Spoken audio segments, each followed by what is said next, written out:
السلام علیکم دوستو، میرا نام ہے حسیب شفقت اور آپ دیکھ رہے ہیں ہنسی ٹی وی۔ اس دنیا کی تاریخ کے اندر کئی ایسے افسوسناک اور ظالمانہ قسم کے واقعات ہو چکے ہیں جن کا درد آہستہ آہستہ وقت کے ساتھ کم ہونے لگتا ہے، لیکن اسلامی تاریخ کے اندر واقعہ کربلا ایک ایسا سانحہ ہے جس کے زخم پوری مسلمان امت کے دلوں پر آج بھی تازہ ہیں۔ نئے اسلامی سال کا آغاز اسی تکلیف اور درد کو یاد کر کے ہوتا ہے اور یہ قربانی سے شروع ہوتا ہے۔ بہت سے لوگ آج بھی واقعہ کربلا کو صرف ایک اسلامی تاریخی واقعہ سمجھتے ہیں کہ جس طرح سے امام حسین علیہ السلام، ان کے گھر والوں اور جانثاروں پر ظلم کے پہاڑ توڑے گئے، انہیں مظلومانہ شہید کیا گیا، اس سے زیادہ اس واقعے کی کوئی اہمیت نہیں۔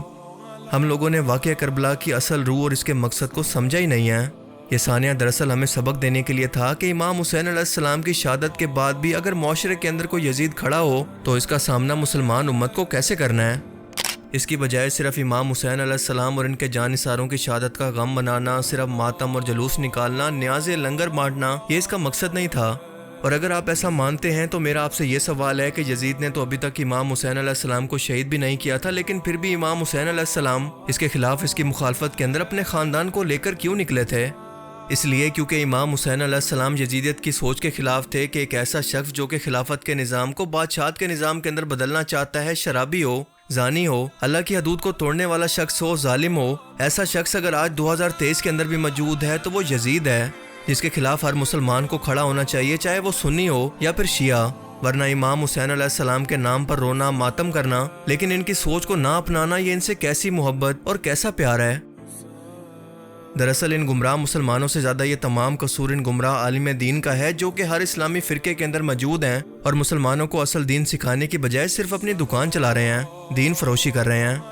چاہے کوئی سنی عالم ہو یا پھر شیعہ ذاکر، ان دونوں نے اپنی گمراہ کن سوچ ہی اپنی عوام کو دی ہے، نہ کہ امام حسین علیہ السلام کی سوچ اور ان کا نظریہ۔ امام حسین علیہ السلام کے ساتھ جو ظلم ان کے دشمنوں نے کیے، وہی آج کے مسلمان بھی امام حسین علیہ السلام کی سنت بنا کر ویسے ہی کر رہے ہیں۔ ان کی سوچ ہی بدل دی گئی ہے، نئی نئی بدعات اور رسمیں جاری ہو چکی ہیں اور ایسی ایسی خرافات آپ کو ہر سال دیکھنے کو ملتی ہیں کہ اللہ کی پناہ۔ انٹرنیٹ ایسی ویڈیو سے بھرا پڑا ہے جس کے اندر ہر سال مسلسل اضافہ ہی دیکھنے کو مل رہا ہے۔ مثلاً واقعہ کربلا کی یاد کو تازہ کرنے کے لیے علامتی طور پر ان تمام مناظر کو بنا کر جلتے ہوئے کوئلوں پر چلنا، آگ پر کودنا۔ آپ ذرا سوچیں کہ یہ آگ امام حسین علیہ السلام نے لگائی تھی یا پھر ان کے دشمن نے؟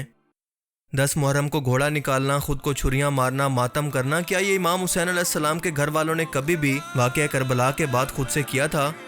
انہوں نے ایسا اس لیے نہیں کیا تھا کہ ان کو اپنے گھر والوں کی شہادت کا غم نہیں تھا، بلکہ اس لیے کہ یہ بدعت ہے، یہ سب کچھ اسلامی تعلیمات کا حصہ نہیں ہے۔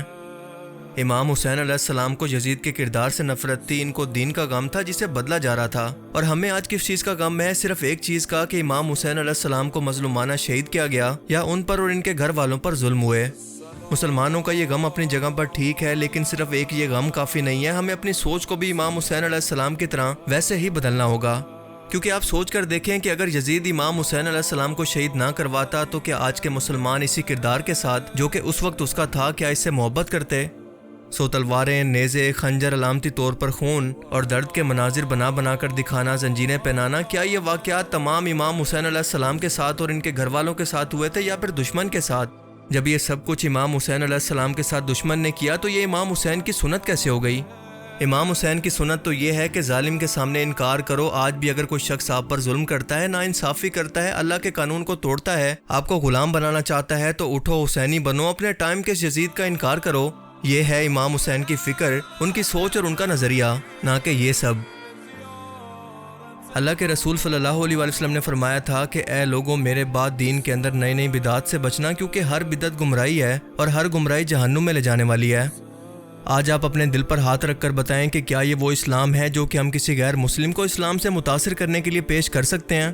کیا کوئی صاحب عقل جو کہ سائنس اور دین ابراہیمی کا ذرا سا بھی علم رکھتا ہو، وہ اس دین سے متاثر ہو کر اسلام کو قبول کرے گا یا اس کا مذاق اڑائے گا؟ اسی طرح سے ہر شخص اگر اپنی سمجھ کے مطابق دین کے اندر ایسی ایسی خرافات کو شامل کرے گا تو ہماری مسلمان نسل بھی آہستہ آہستہ ملت ہو جائے گی، جو کہ وہ بہت تیزی سے ہو بھی رہی ہے۔